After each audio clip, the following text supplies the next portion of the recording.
pieces against Magnus Carlsen. Magnus is in the TV2 studio. We are not sure he's going to join us. Actually, after yesterday, we have our doubts. So we'll be happy to look at the game together with ANISH GIRI. ANISH, your last two games you played against Magnus Carlsen, they were difficult.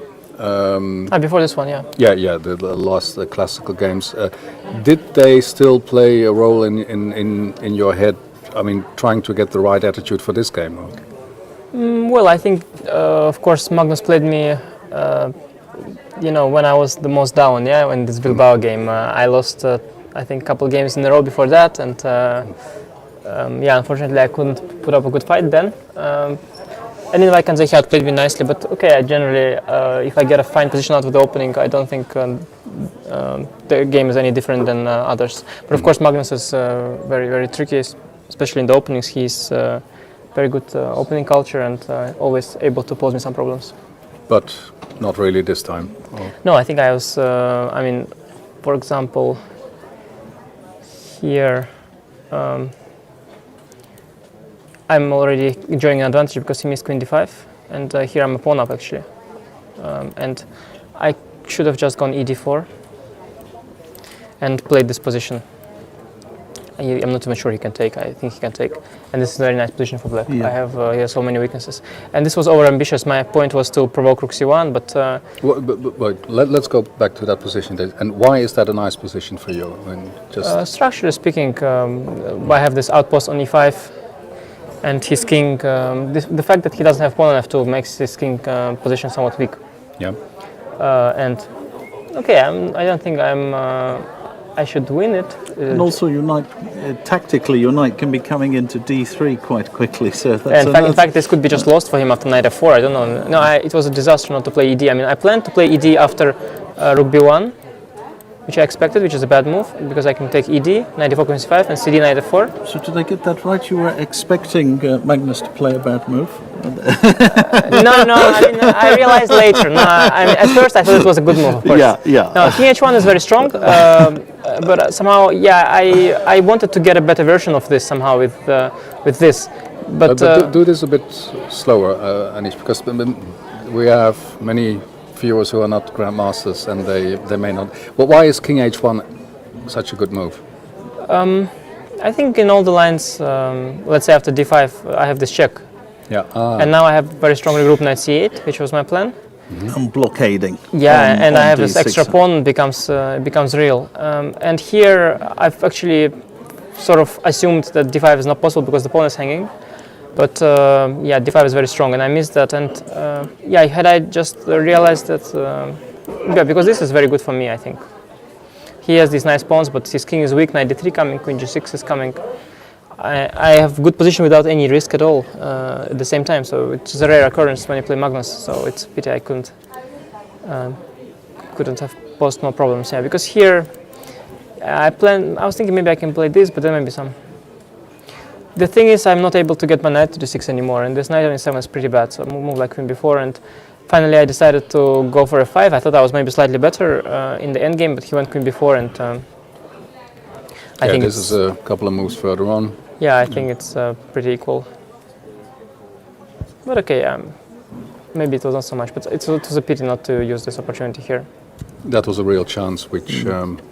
Oh, a real chance to get slightly better. I mean, let's not kid ourselves. I mean, it's not. I'm far from winning, but I have a real chance to be slightly better. Yeah, which is not bad when you've got the black pieces against. I felt he an angry world champion. Yeah, I felt he was too timid here with this bishop e3 and takes with the f pawn. I felt it was rather timid. I mean, I always get ideas of queen e6 f5 if need be and I also have this d5 idea. So I thought I was more concerned about various other things here. But you've got a knight on a nice outpost there, haven't you? On f4. Yeah, but without the f file open, had my pawn been on e6, like in many similar positions, where they take on e6, like I could have done in the game, then I'm threatening knight takes h3, and I can triple on the f file. Whereas with the pawn on f7, I'm not threatening much. I cannot move the queen because he will take, and I'll have to take with the pawn, ruining my structure. Yeah. So my knight is, you could say, stuck on a great square, but it's stuck still. Yes. So I was not concerned here, but I was very happy that at least to take with the knight I thought was a better thing, because I was very happy with this position. I have queen e6. Well, maybe he should still try to go d4, stopping queen e6. But then I go here and then queen e6. I'm very comfortable. And yeah, I mean structurally, it's very, very committal to play a move like d4 there, isn't it? Because his e pawn can become weak. Yeah, I think he's already. But on the other hand, if he doesn't, I'll play queen e6 f5. I think it's just very, very comfortable. Yeah, I think it's a very strange decision by Magnus to go bishop e3. So what was he doing in the opening? What was his idea in the opening in general? Do you have any thoughts on that? I mean, sort of, yeah, well, you know, I mean, not the specific. Well, I can tell you the idea. Move. The idea was that he was trying to postpone taking, yeah, because that's what people generally do. They take on e6 at the first opportunity, let's say here. Right. And then we play this position where, as I mentioned, I put a knight on f4 and triple on the f file as one idea. Whereas what he tried to do is develop without taking on e6, yeah, which is a very, very decent thing to do. And okay, here, I mean, yeah, I have, for example, some interesting options. Actually, I analyzed it, but I can't remember exactly the details. But well, it was an interesting idea not to take on e6, and maybe there will be more games in the future. Yeah. So yeah, and a good game today. You started in a very disappointing fashion with a loss.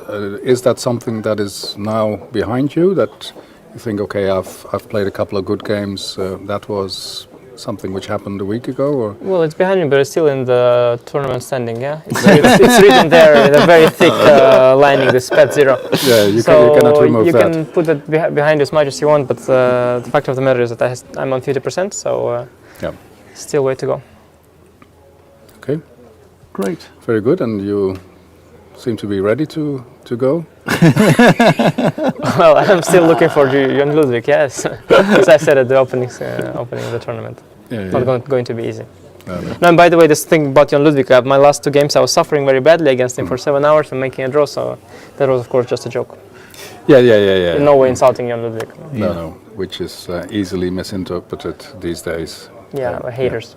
By haters. He's gonna hate, so it's fine. Good, Anish. Well, thanks for this explanation, and well, we wish you lots of luck in the rest of the tournament. Yeah, thank you. Unless you want to say something, but Oh, I'd like to thank. No, thanks. Thanks. you're going to give your Oscars speech now. Yeah. It's not for my family and all those. So no, it's okay. We are too early. you have it on a note, or Yeah. Too early for that. Okay, good. Well, thanks a lot, Thank you. and make sure you